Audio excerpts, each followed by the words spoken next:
Hey, welcome to another episode of Psychonaut Sessions, your home for all things psycho. This is a news segment today. Just want to make a little announcement. Most of you know me as a writer and an artist. I am an author of Shamanic Kabbalah, which came out from Llewellyn Worldwide. That's my publisher. As you can see here, I've got it kind of in both places now, trying to...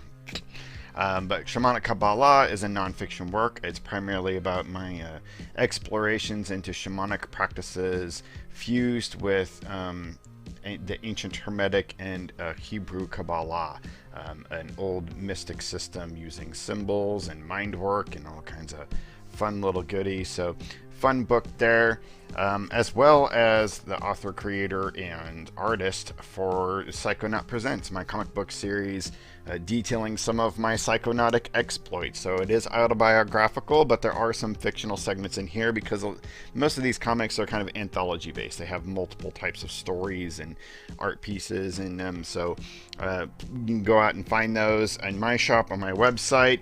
Very proud of these, having a lot of fun. There will be some announcements regarding this particular series coming up soon. So those are some of my major works, but a lot of people don't know about my first book, which is a fiction novel called Red Mass. This is the new cover, the new addition to my book, Red Mass. It's been through a couple of iterations. I've never really been happy with the cover, and I thought I would give it another shot, reissue it, and I'm very satisfied with what I've got here. It's very much telltale part of the story. It is emblematic of what is actually going on, and a couple of the other covers were too, but not in any kind of design quality that I was really happy with. So really happy with this book.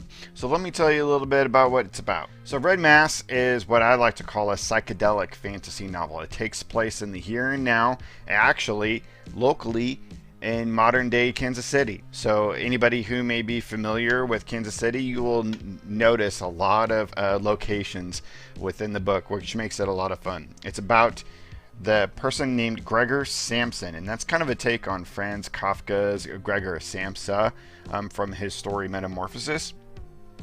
But Gregor Samsa is a paranoid conspiracy theorist, and what he does is he ties UFOs, the Mothman, urban legends, and government conspiracies and black ops and things together into an overall kind of paradigm or idea of how he understands how the world works.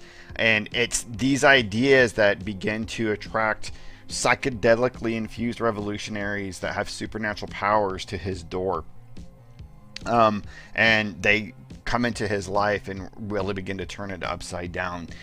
So it's really kind of a trip down the rabbit hole sort of scenario. And these people, what they are, is that they're sort of shamanic agents that represent otherworldly beings that are responsible for caretaking the very architecture of reality. And these revolutionaries are completely dressed in red garb. This is the kind of the counterpoint to the Men in Black scenario, where the Men in Black normally come in after somebody's had a UFO experience or some kind of alien phenomenon happen, and the Men in Black are responsible for making them forget or to shut them up, kind of contain the situation. These red agents, which I call them the Order of the Red Hand, but they're known by many names as well, are here to actually help people remember these things and to make these sort of weird phenomenon in reality more popular and more part of consensus reality. And so this concept was actually originally based upon a dream that I had a long time ago, way back when I was in college, back in the dinosaur era, about these agents in red that showed up during a terrorist attack that happened at a hospital that I lived by. And these beings in red suits came in and recruited me as a part of their group. The terrorist attack was actually blamed on them. But they are actually people that were fighting against kind of the mainstream establishment, the Illuminati, if you want to call it. I call the evil group that runs the world the Enterprise, because that's really what it is. I think is just a large enterprise of individuals and groups that are trying to conspire together to kind of control things. But what's really interesting about this book, and I wrote it even after I wrote it, is I began to find over the years that there are cases that people have of beings that are in red, but usually associate them much more strongly to supernatural beings. Like there's a lot of tales regarding the Fae of Ireland and beings that are dressed in red. But I've also heard cases of beings in Peru that are completely, and I've even talked to some people that have seen these beings dressed in red, and they always have some sort of shamanic tie to the supernatural or to these like hidden mysteries of the world. And I've even read about something called, just recently, again, after I wrote this book, I've read about an organization called the Order of the Red Hand that is kind of this like secret group around the planet that tries to help usher in the evolutionary potential of mankind. Weird stuff. I don't know if I was tapping into something or whatever, but it makes me appreciate this book much more.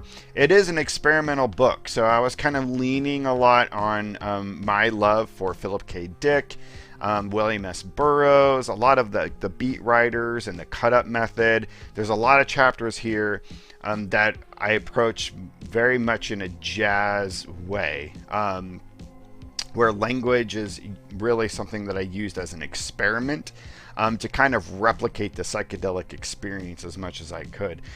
So there is a lot of stuff in here that some people just, they can't get through because it's just way too out there and experimental. I didn't think I was being that crazy, but I thought it was a lot of fun. Some other interesting aspects of this book is that there's a lot of conspiracies in this book. A lot of actual things that I researched and tried to kind of dig up as much information on them as I could and use them as the palette for this. So pretty much any time that I'm talking about some sort of historical event, it's most likely actually true.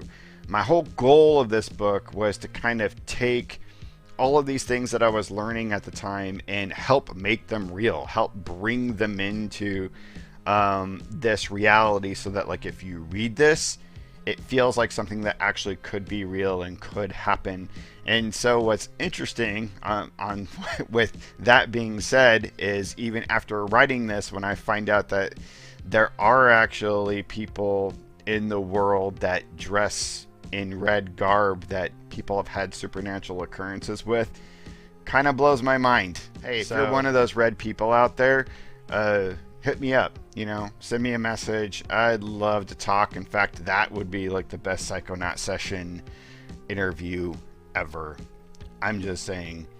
Plus, I mean, we could party. We could have a good time. So this is my new edition of Red Mass. You can get on Amazon.com. That's really, I think, the main place that you can get it. It might be elsewhere. I'm not sure. You can probably find an older edition.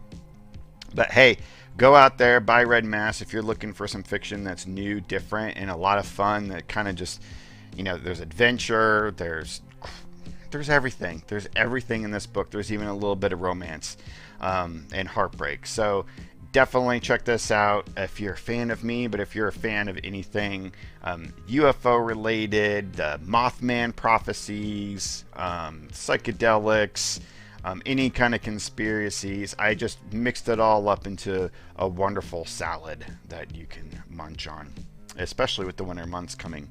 You're going to need something to chew on. This is a really good winter read, actually. I've been actually reading it myself. So anyway, I appreciate everybody's support and all the love that I'm constantly given all the time. So thank you so much. You can find a link to this in the description of this video. Please do not forget to like, subscribe, hit the bell for notifications. I'm making videos all the time. I'm having a lot of fun. Hope you are too. Love everybody. Keep it psycho.